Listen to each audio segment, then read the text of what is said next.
Good morning, and welcome to Good Morning to the Leader and You. We are joined with our co-host, Dr. Leroy McKenzie. We are so excited that he is with us, and he is actually going to be introducing a phenomenal guest on our show today. And I know many of you already know this gentleman.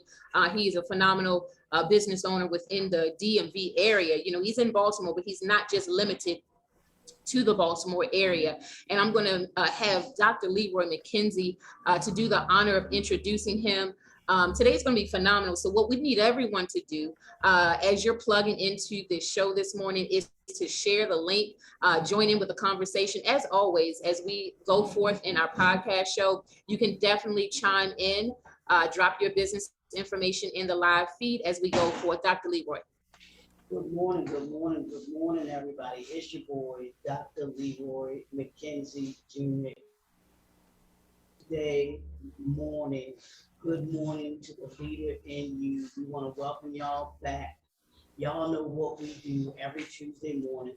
Not only is it us coming to try to encourage you, to pour into you, but we try to bring people in the community, for the community, about the community, that will do the same for you as well, that will enlighten you, that will bring you some knowledge and some information that will allow you to be able to be the great leader that you have been destined to be. And this morning is no different than any other.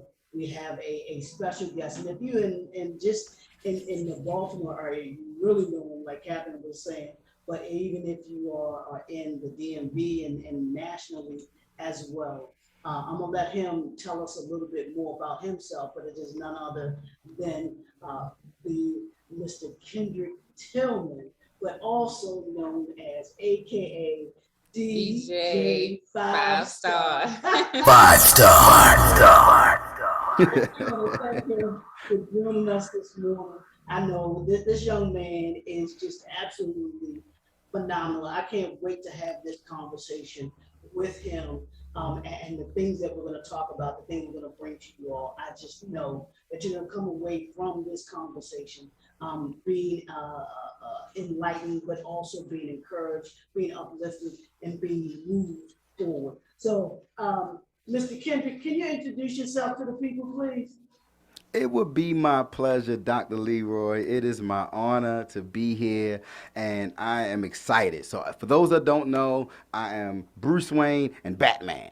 Bruce Wayne being Kendrick Tillman. I serve on 10 boards. The top 3 would be the president of the Greater Baltimore Black Chamber of Commerce. I'm the president of Madam Speaker, Delegate Adrian Jones nonprofit, the Baltimore County African American Cultural Festival. This is our 26th year, so that's in September. It's always the third Saturday in September. And the vice president of Black Professional Men, where my good brother Dr. Leroy McKenzie holds us down and for our meetings every month. And so with that, I'm the CEO of Five Star Enterprise. Let's see if I can put that on the screen. Do I have any? Yeah, there we go. Five Star Enterprise, where we focus on community outreach, educational services, and community engagement. And my wife and I founded a nonprofit called the Be More STEM Foundation. That's my beautiful wife there. We just celebrated 11 years, and we're still kicking in. Those are my grandchildren in the background. So I'm a father of 2, grandfather of 2, and a husband.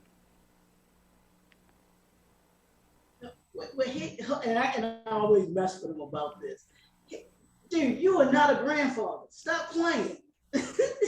Well, see, this is a funny story. I talk about it all the time. I know. See, now, in my 20s, I felt like women may have been chasing Batman, DJ Five Star. And so I only dated 40 and over in my 20s. And so when I met my wife back then, 15 years ago, she was like, you probably too young for me. I said, no, I'm in a 25 and older crew. And she said, you're probably 26. And I was exactly 26. And that was exactly 15 years ago. I'm 41 to the day. And I skipped over parenthood because I had 2 bonus children who really were more of mentees to me, and they produced me 2 beautiful grandchildren that don't know nothing else but pop pop, and they love pop pop, and so that's my role. Too young to be grandfather, but they call me pop pop. That's awesome, man. I know I always wrestle about that. Like, dude, you look too young to be saying you sound like a grandfather, man. But I love it. I love it. That really is a testament to the young man and great man that you are, and all that you do and that you are. The first question I'll ask, if I can, Kathy, um, I want you actually to just, if you can, how did you get started into the DJing? Was that what you kind of began your career in, or was that something that you kind of incorporated into what you actually, kind of what you actually do with your business? Wow, it's a great question because it was the year 1995, and remember back in the day, your parents or your grandparents, they had this stereo system that had a record player at the top, and it was also the radio. It was also the 8-track machine, and one knob turned everything. And so I started scratching Jackson 5 with the radio, and go back to the radio. And so that's where the spark of DJing started to come in. And a buddy of mine, Leonard Harvin, bought some turntables probably in like 1996, into 96 into 97. I spent the night over his house one night and mixed a Biggie song with a Jay-Z song all night long and got addicted to the craft of DJing. I was always a craft driven guy. I always wanted to have the best scratch. I wanted to make sure my scratches was clean. I wanted to make sure that the transitions was smooth. And to me, it was an art form because you get to create. And so being a Pisces, one who's a dreamer, you dream about music, you dream about these things. And to be able to see a transition make people dance on a dance floor just became super addictive. And then lo and behold, I got opportunities to perform on large stages with many celebrities, but the highlight of my DJ career is performing with Soulful Symphony. So if you can imagine me in my little bow tie, scratching with 77 other instruments, it don't get any better than that. Absolutely, man. Now, now more from, I guess, from getting into it. That talk about. I want you to talk about your business first of all, and I know that because I love the fact that you and your wife have a nonprofit. But can you talk about the other aspects of it, and then what got you, how you're able to get the school systems that you have involved here in Baltimore and nationally and internationally as well into the STEM aspect of it, because I love that because that's kind of. Can you talk a little bit about that industry too and where it's actually going? Absolutely. And just to give you some backstory, because I went to the School of Engineering at Morgan State University, and when I graduated, I was DJ Five Star, and I started performing at a venue called Hammerjacks. And they gave me a nice large sum of money for just 2 hours of my time. And so I thought I had made it, even though my family was like, you got an engineering degree, boy. Why you ain't working for Northrop Grumman or Boeing or one of these engineering firms? And I remember at that time, a good buddy of mine, also mentor, our friend Larry Lewis at the time, he said, Kendrick, is anybody in your family a millionaire? I said, no. He said, how can somebody making $70,000, $80,000 a year tell you how to be a millionaire? Follow your passion. And it was that moment that I said, okay, what is a passion? And then a week after that, I went to the School of Engineering to speak. And one of my old professors said, Kendrick, what's your life's work? And boy, was that the biggest conversation I ever had. He didn't even explain what your life's work is, but I put it together in my brain to come up with 3 ingredients. Your life's work includes your passion, something you love so much that you would do for free. People still pay me a lot of change just to perform. And so to be able to do weddings and corporate affairs and fundraisers and health fairs and spiritual events and educational events, they're all events that I'm still doing work. But the craft, just being able to control that note, that's the craft. I could do that all day for free. People come over my house and just want to learn the craft. And so I realized if I can mix the craft, the passion, which you love so much that you would do for free, mixed with sustainability. Sustainability. What is sustainability? Let me tell you. It's the problem you solve or the need you satisfy. problem you solve or the need you satisfy. People can continue to support, and that's how you maintain sustainability, because you solve somebody's problem or you satisfy somebody's need.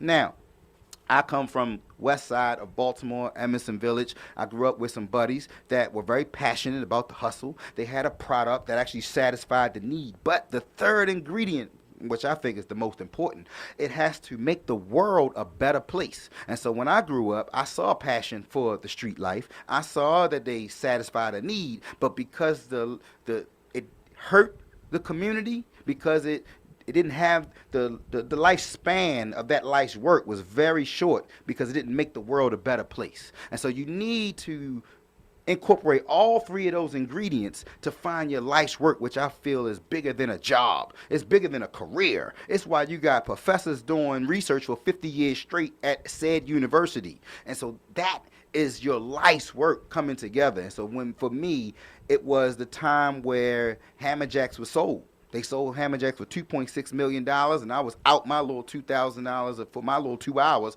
and I said, that's a big chunk of change. That's $8,000 a month. That's oh my God, that's over $90,000 a year that came from one venue for 2 hours every Thursday for Chocolate Thursdays. And so I realized at that point that entertainment, athletics, and fashion are very fickle industries. Fickle, meaning something can happen outside of your control that can change your bottom line. And that is when I went back to school and said, okay, I'm going to get my MBA. And this is where I found out that knowledge is not power. Let me say that again. Knowledge is not power. Because if I give you all the knowledge and use it on absolutely nothing, what power is that? So I would like to add applied knowledge is power. And so when I went back to school to get my MBA, I was so hungry for the knowledge because I had just started 5-Star Enterprise. And 5-Star Enterprise was in its first year. This was 12 years ago. We are literally in year 12 of a 20-year plan. I wrote it all out back then and said, this is what we're going to do. This is the goal we need to hit at year 10. And this is the goal we're going to hit at year 20. And so we are right on the mark of what we said we were going to do. So when people say, hey, Kendrick, how you doing? I'm living a dream, because I dreamt that there was going to be students excited about math. When I was in high school, I remember playing basketball. And I was coming down the court, and then I went all up in the air, and then I made this big dunk to finish the game out. And the crowd went crazy. They started picking me up, and I was all on the court. I remember this like it was yesterday. I wish if we'd have had social media back then, Lord, I'd have had me a TikTok to go viral, because it was just one of those moments. And so the same energy that I saw for athletics, I had this dream that it would be for STEM and mathematics. And then lo and behold, we launched a product called Math Through Music. And so here we are, as I was building this company, and in all of my professors' face, because remember, knowledge is not power, applied knowledge is power. So I was doing presentations on my own company for a grade. I was applying every class that I learned to my company. That's why the foundation's so strong. That's why we was able to run through the pandemic and pivot, because we were focused on the business as a whole. You can't work in your business and on your business. And so thank you to teams and partnerships. Teamwork makes the dream work. Because during that pandemic, we were able to pivot into this virtual world, and I can show you how I can change what you see. And we were making a living just mixing in the virtual world to educate with our Media Masters format. We're MJs now, media jockeys. This jockey is easy. That's I can entertain you all day, every day. But now we can educate you with this record. I can control what you see on this record, and this is how we pivoted through the pandemic. And this is how we made sure that we still were on track for educating our young people. And so to digress for your point, the school systems are in need. And so what happened was I started researching the world.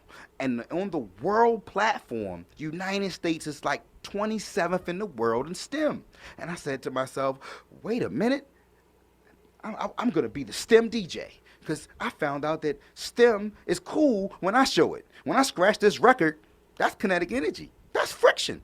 That is physics. I'm going to tell the world. So I started doing these edutainment workshops, working with National Society of Black Engineers, the National Black MBA, the Bay Area STEM Conference, the National College Resource Foundation out in LA. Like, I have some national partners that always have us come speak at their national event, and it started growing our brand. And I said, now, what I learned in the MBA program is the goal of entrepreneurship isn't to create a job for yourself.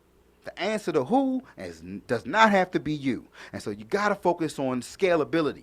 And so we started with after the workshops. We got opportunities to do after school programs, intros to teachers' unit plans, exhibits for STEM fairs and STEAM fairs and STREAM fairs. We use the term STREAM for science, technology, reading, engineering, arts, and math. And see, sometimes they try to separate the art from the technology or separate the math from the art. It's all intertwined. All intertwined. Because when I scratch this record, not only is it an art, it's a science. And so that's what we wanted to expose, that what you love is in the things that you say you don't love. And so if you ask students from 5th grade through 9th grade one word to describe math, it's usually a negative word. And so what we wanted to do was change the mind frame around music. When I'm playing this song and I'm calculating the beats per minute, that is math. And so now we have a whole product that teaches you 5th grade through 9th grade math while teaching you how to DJ. And so we basically understood that principles are few. Principles don't change. Processes change. Principles are few, processes are many. And what we did was take ratios, part the whole, percentages, addition, subtraction, multiplication, proportions, all of the things that we saw inside of DJing, and basically created a whole manual in a book. And so it's been exciting that Montgomery County was the first school system to take the lead at a 6-figure scale and board approved us for $1 million. So we were able to scale and actually create jobs. And so the goal of entrepreneurship, the answer to who ain't got to be you. You got to make sure you're not working on your business and in your business, because it'll make you frustrated. Absolutely, man. Absolutely. I want to, and you said this, and I talk about this all the time ever since I've heard you speak on it. And I want the entrepreneurs that are watching. I want the leaders that are watching. You talked about having not just a 5-year plan, 10-year plan. You talked about having a 20-year plan. And you had said at the time you were 11 years in on a 20-year plan. Can you talk about how important that was for you, but then how important that is for entrepreneurs and for leaders to have Absolutely. that kind of foresight into Absolutely. not just now, because we're coming out of a pandemic. So it's important for us to not just see 2022, 2023, 2024, but 2025 and beyond, 2030. How important was that for you in doing that? But then how important is it for entrepreneurs and leaders to have that kind of foresight? Absolutely, extremely important. And the reason why is I'll frame it in the form of resources. If I gave you $86,400 right now, and you had to spend it by midnight, what would you spend that on?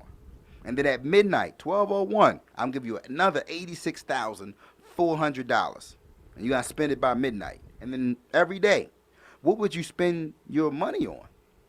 And so I like to bring it in that context, because the Most High gives us 86,400 seconds in a day, right? And so now it was about, what are you spending your time on? There's no time to waste when you look at it from that perspective. It's only 86,400 seconds in a day. That's it. Every day you get another 86,400 seconds. So what we have to do is maximize our time. And that was the reason to span. We started at 20 years. What would we like to see? What does success look like for 5-star enterprise? And that was having products, that was having 1,000 employees, right? And so when I said, okay, well, where do we need to be in 10 years to get to that 20-year mark? By the 10-year mark, we need to have the products in place. right? And so we accomplished that in year 8 because we saw the challenges in year 6 when we started scaling. They said, oh, well, can you come into this school? Can you come in this school? We were in school as an educational resource. Now, these are where the growth pains started coming in because I have to trust and rely that somebody's going to get to a school there on time and deliver the message the way I would deliver the message, right? And so those growth pains started to come, and I said, oh, yeah, it's really time for us to, we need a product. We need a product bad. And the answer to who ain't got to be you. Whole time I was trying to do it all by myself and do this and hire this teacher and hire this teacher. We worked on this curriculum. And then I found a partnership in Canada. The answer to who ain't got to be you. I flew them to Baltimore, showed them what we're doing here in Baltimore. He said, Mr. Tillman, we need a partnership. And lo and behold, we now have 3 products. Let me see if I can show y'all these products. I'm so excited about this stuff here. So these are our products here now. We have 3. And it looks like this is it. First product is called Math Through Music. Teach you how to DJ using math principles. So that duffel bag you see comes with the laptop, comes with your DJ controller right there, comes with our curriculum, 2 sets of headphones, unlimited downloads on music because we have some Hispanic students, we have Afro beat lovers, we have trap, R&B, everything you need is clean off of our BPM Supreme partnership. And so you have our curriculum, and then most importantly, our curriculum coincides with the videos on the laptop. So you don't even need me to teach you because the videos are already on the computer for you to learn without us. Now, we do have organizations that say, Mr. Tillman, we have a DJ. We have a teacher that DJs on the side. We have a math teacher. He DJs on the side so he can follow your videos that you got in the laptop. We'll be perfectly fine without you, but we'll call you once a month just to check in. And so we have clients like that. We have clients that say, Mr. Tillman, this is so exciting. We want 15 of these Math Through Music kits for our students, but can your team come in and train our team? Sure, we'll come in and train your team to administer the program. And then the contractor we have in Montgomery County said, I don't have time to do this. None of my staff has time to do this. We want 15 of these kits, but we want your team to come in. No problem. And so all 3 of those scenarios, which have now graduated to 4, 5, and 6, which was actually the, what do we want to call it? The leasing model. Some people said, nah, we have a grant, but we can't own anything in the grant. And so we have a leasing model for that grant. And so that was what we came up with that. Our second product is the JD Coding Kit. Now, this is really exciting because I'm the STEM DJ and I just wanted to really expose the coding side of electrical engineering. And so here you would have students solder a DJ rig together, a handheld little DJ rig, see the little mixer in the middle, and you would actually program it to play music. And so this is the this is the JD Coding Kit, which we usually sell in blocks of 10. And then our third product, which is the Sound Clash Kit, which people absolutely love, is basically a Bluetooth speaker. So you learn the physics of sound and you build your own little Bluetooth speaker. Now, what I found was that here in Baltimore, when we were all in grade school, 70 was passing, 60 was failing. And then some way, shape, form, or fashion, they made 60 passing and 50 failing. And I said, why are we lowering our expectations? I think we should change our approach to how we deliver STEM education. And so when you have a young child, baby, niece, nephew, daughter, granddaughter, and they are sick and you need to give them some medicine, you sometimes put that medicine in applesauce. And you give that to them so the medicine tastes good. We feel we are the applesauce of STEM education. We want to make it taste good.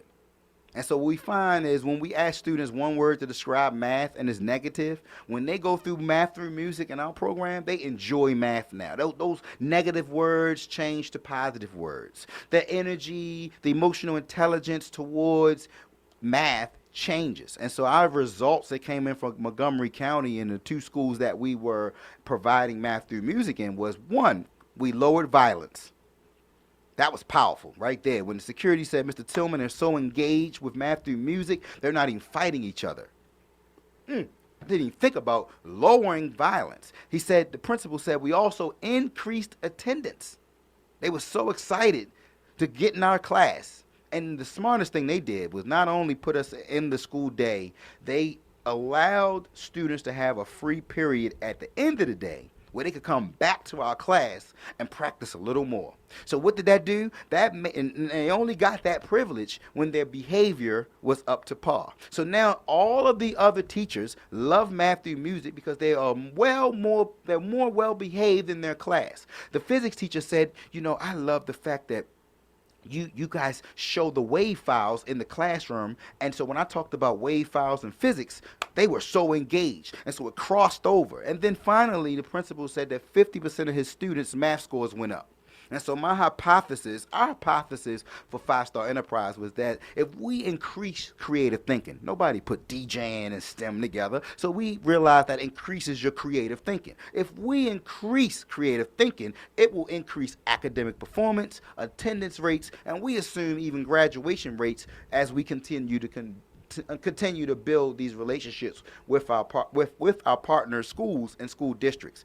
But we did not anticipate lowering violence. And so now we're looking to really work with the Powell centers, help with the police departments, mayor, the councilmen, all those that are trying to do these things. We have results in our alternative school. That means these students were put out of all regular schools and had to come to this alternative school where they usually are old enough not to come to school and go to work. But they chose to come to school because they were so engaged with math through music. And so what we want to do is expand. Now, if you know an educator, share this to the educator's page, share this to that principal's page, because now we actually have data from a principal in Montgomery County that said we lowered violence, increased attendance, and 50% of his students' math scores went up. Wow. For those of you that's tuning in now and those of you that's going to be tuning in later, Kendrick is sharing some powerful information, but it's the passion. That's what I'm really getting from everything that he's saying. It's the passion in which he's sharing it.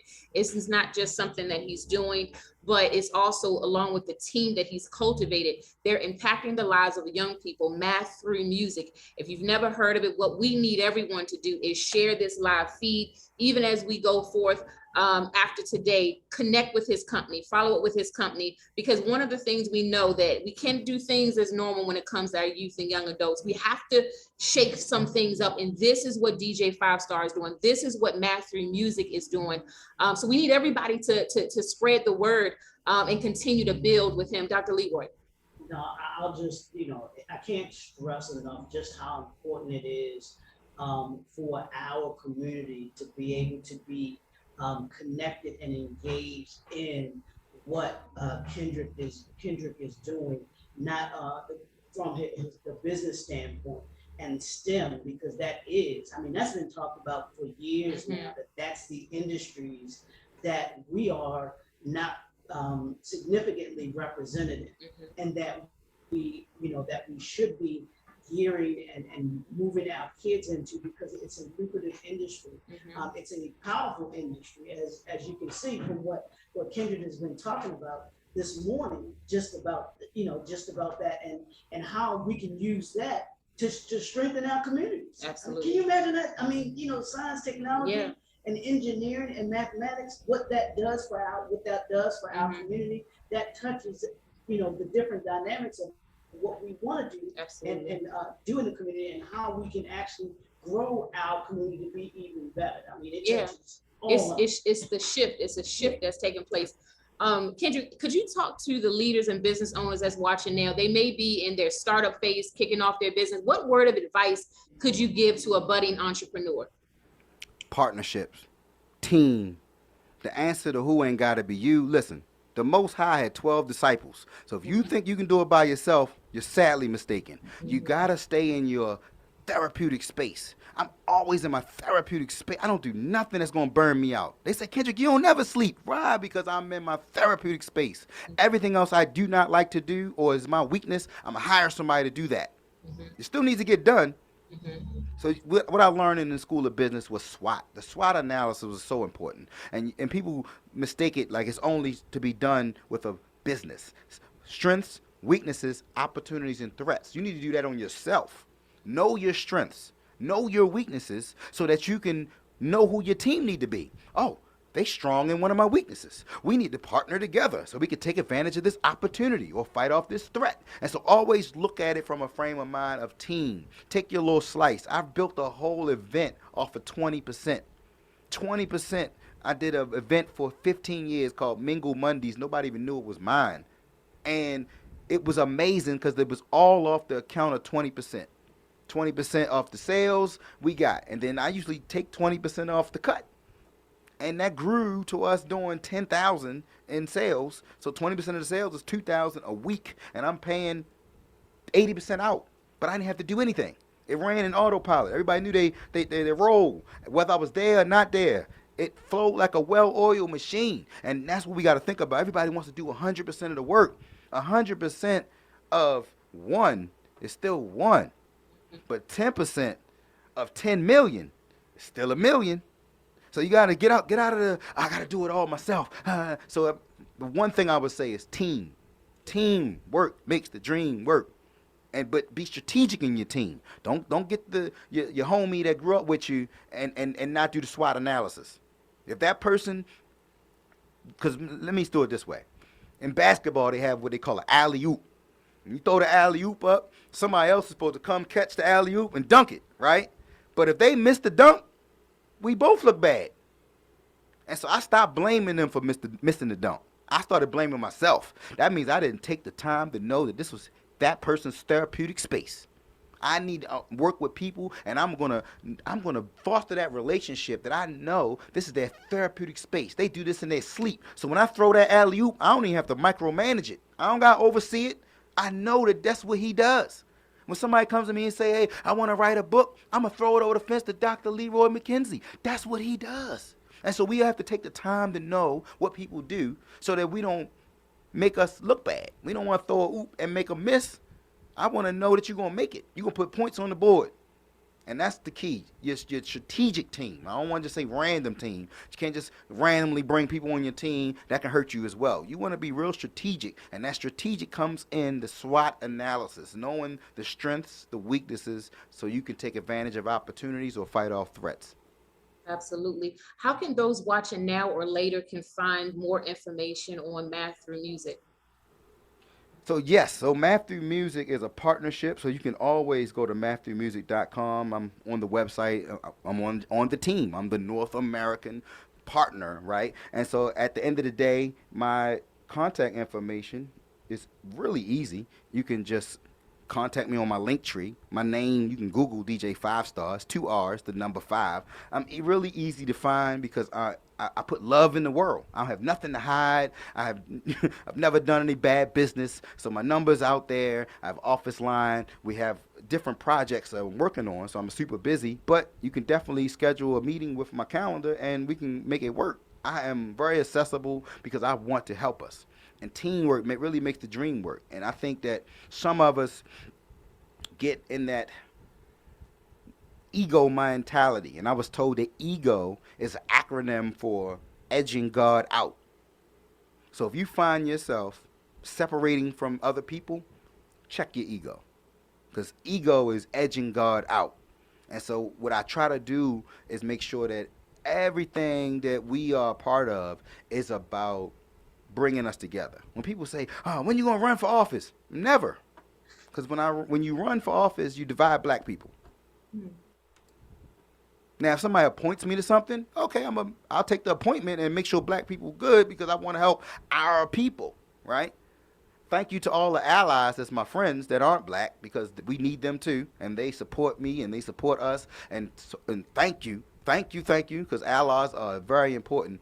But everything that we do as an organization, everything that I do as a person is about closing gaps, whether it be generational gaps, cultural gaps, educational gaps, whatever those gaps may be, that's what I'm about. And sometimes when we find people separating that, it's an ego thing.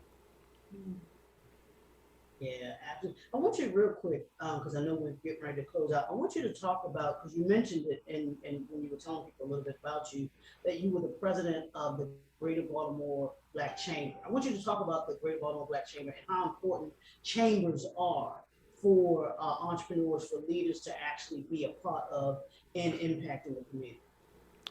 Absolutely. So the Greater Baltimore Black Chamber of Commerce, I stand on some powerful shoulders. It was founded by Senator Robinson, Barry Hampton, Lou Fields, Ray Haysburg, and Walter Dean. Powerful people, and people misconstrue what a chamber is. It's not a government agency. I don't even get paid a salary. I'm volunteering as the president, right? Because I care. I want to see more black businesses hit the $1 million mark, right? And so when I look at a chamber, I always just explain it in three different core competencies. The first one is problem solving. Because if you have a problem that can only be solved by law, I wouldn't want you going to the Capitol. Here is in Annapolis, but wherever state you are in, you wouldn't want to go by yourself and say, I have this problem, we need to change this law. It's strength in numbers and it's power in unity. So we, as our legislative committee and the black business community would say we have this problem. It's a bigger punch when you go by. If you go by yourself, it's not as big as the punch when you say the black business community has this issue.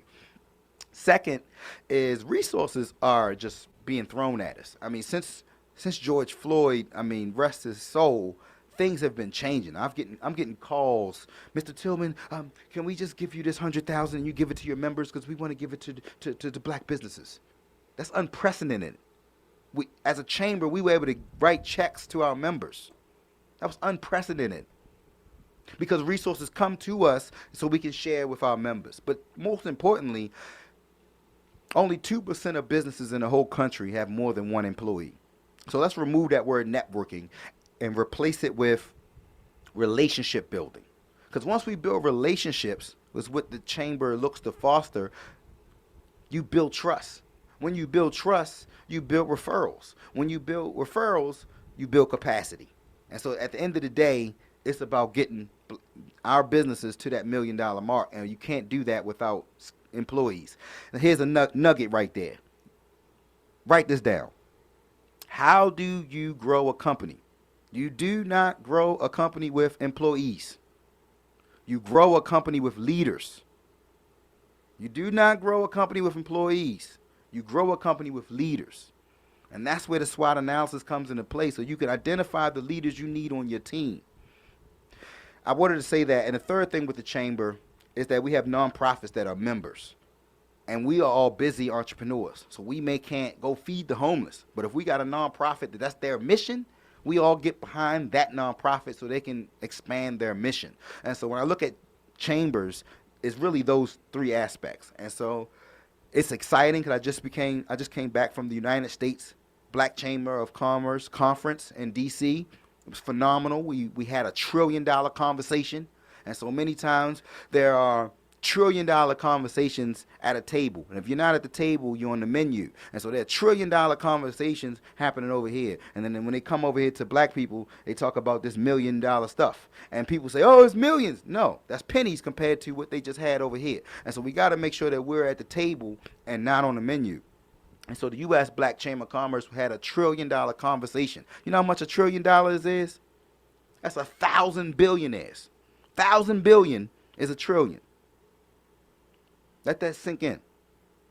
And so we were talking about the partnership between Africa and exporting and importing and how it's $1 trillion industries that we need to be a part of.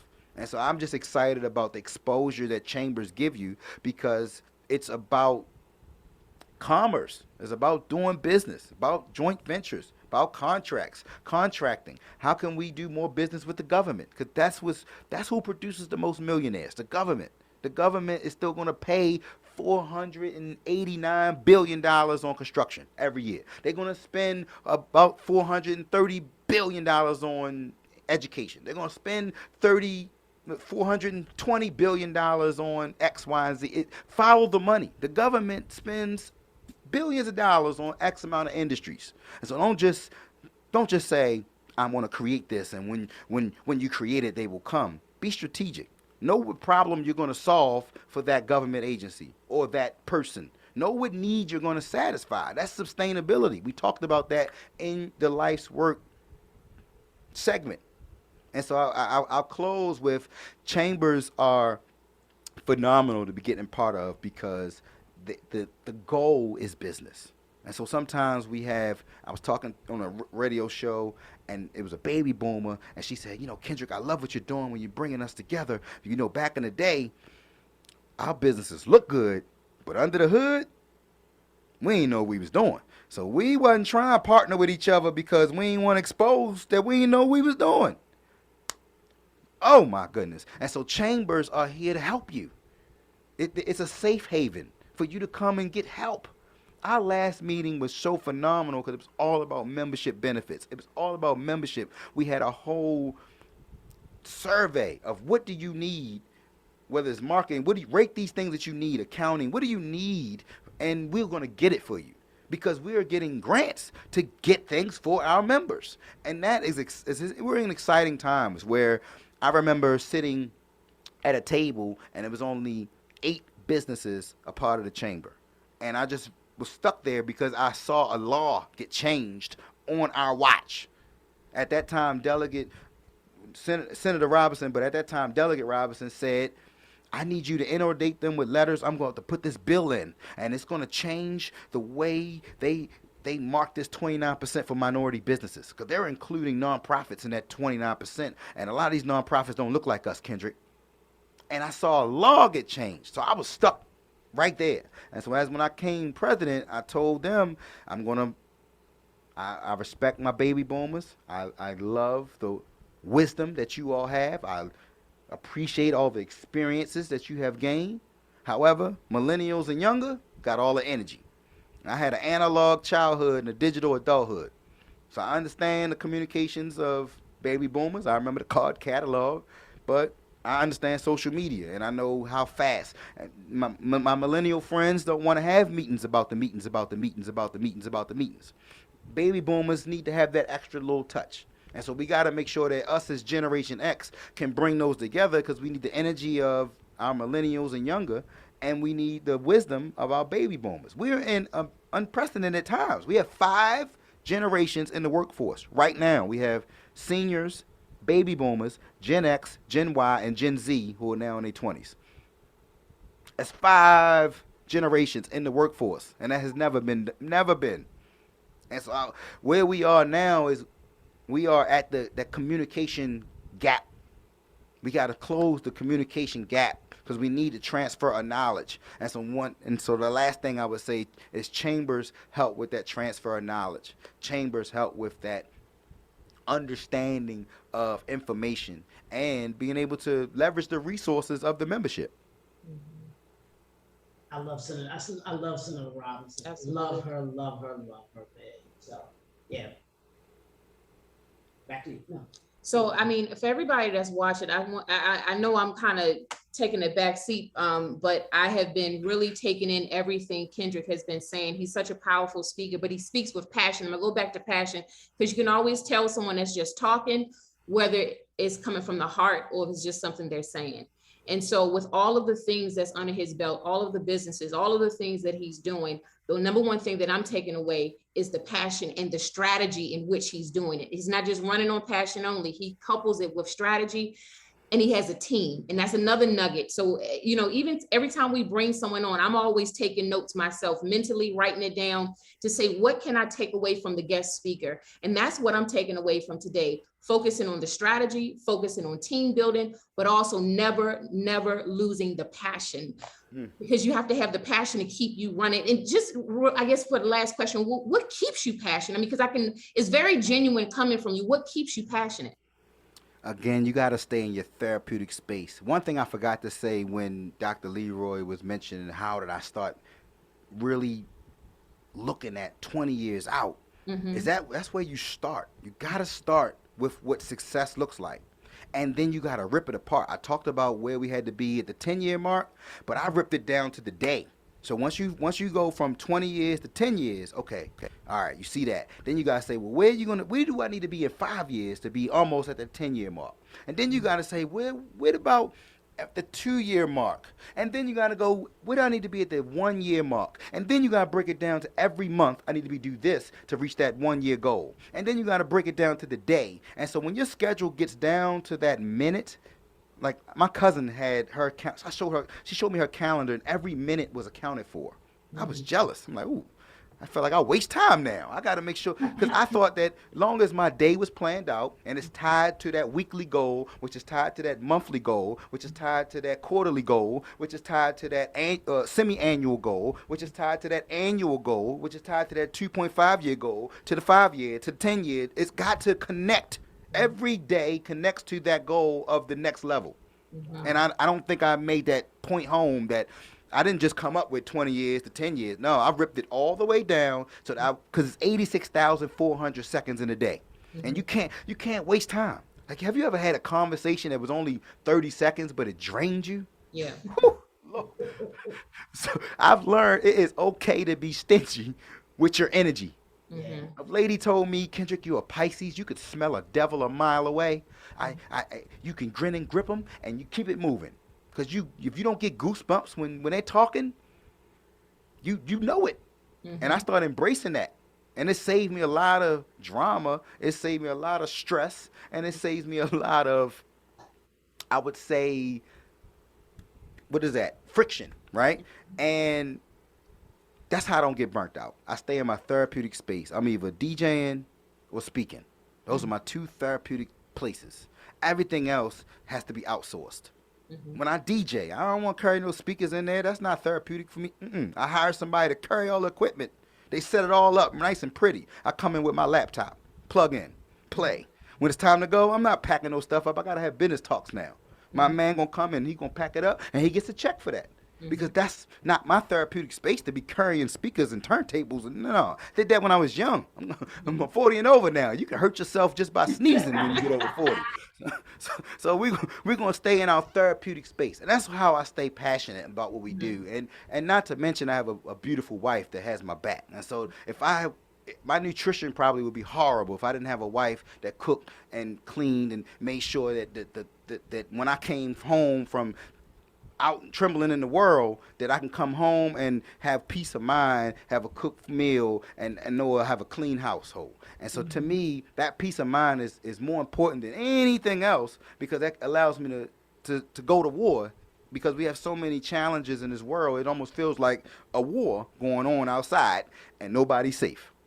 Yeah. See, I did my beat right there. Therapeutic space. That's going to be my takeaway from today. Mine is be stingy. I'm gonna be stingy with my energy and I'm be stingy with my time. I love that, man. I love that. Okay. So I would think that if you are tuned in right now and you said, okay, all right, I got to build my team, because you're right. Most High had 12 disciples. So stop thinking you could do it by yourself if the Most High had 12 disciples. And then 2, make sure that team is strategic, right? Do your SWOT analysis. Know what you know best. Know what's therapeutic for you, and then that way you do that more. And look at what you do and what you bring to the table as the slice to the pie, and you go get every other slice you need to make that whole pie, because that's what really makes it work. That's what makes it work. Absolutely. Dr. Leroy, any final words? No, I mean, this has been absolutely just phenomenal. I knew that this conversation was going to be rich in what Kendrick was going to be bringing and talking, and Jen, like you were saying, the passion and the energy that he has for what it is that he does, both his business and then also what he does in the community with the Greater Baltimore Black Chamber and the other organizations that that he is a part of, Black Western Men and all the other things that he does and stuff like that. So that's that for me is what it is today. Be stingy. Be stingy, y'all, today. Be the stingy the rest of this week. Please do. It's not worth it, because so many other organizations and people need your energy. Yep. So when you spend time with somebody that's going to drain your energy, and this is another way that I do it too. Somebody else said, well, how do you not get burned out? I stay around people like Dr. Leroy and organizations like Black Professional Men. They're always pouring into me. See, if you try to pour into other people and you only got a half a cup, you get burned out, you get tired. And so when I'm all around people that's always pouring into me, I can pour into other people, and I never go dry because I'm always around people pouring into me. My cup is overflowing always, and so it doesn't drain me to pour into others. And so that's another nugget for you. Find places that are going to constantly pour into you. And I found it in the nonprofit space. That's why I'm on 10 boards. I don't do nothing that is considered something that would burn me out. I stay in my therapeutic space always, but I want to be around places and people that are going to pour into my cup and make my cup overflow so I can pour in to all the people that I know need more energy or more whatever I'm pouring into them at that time, and it doesn't hurt me. You cannot pour from an empty cup. Yeah. Well, Kendra, we thank you so much for coming on. I know you have a lot on your plate, and just for you to take out this few moments today and this morning, it really means a lot. So we thank you so much for coming on. Dr. Leroy, thank you so much for connecting and inviting Kendrick onto the Morning to the Leader in You. This will not be forgotten. And a lot of the golden nuggets that you shared today, I personally have taken it in. And I know those that's listening now, and I know those that's going to be listening later are going to take it in as well. Thank you so much. My pleasure. Thank you, Ms. Trotter. Thank you, Dr. Leroy. It's always a Appreciate you. pleasure. Absolutely. I appreciate you, man. All right. For those of you that's tuned in, we'll be back once again next Tuesday, 9:30 a.m. We'll see you at the top.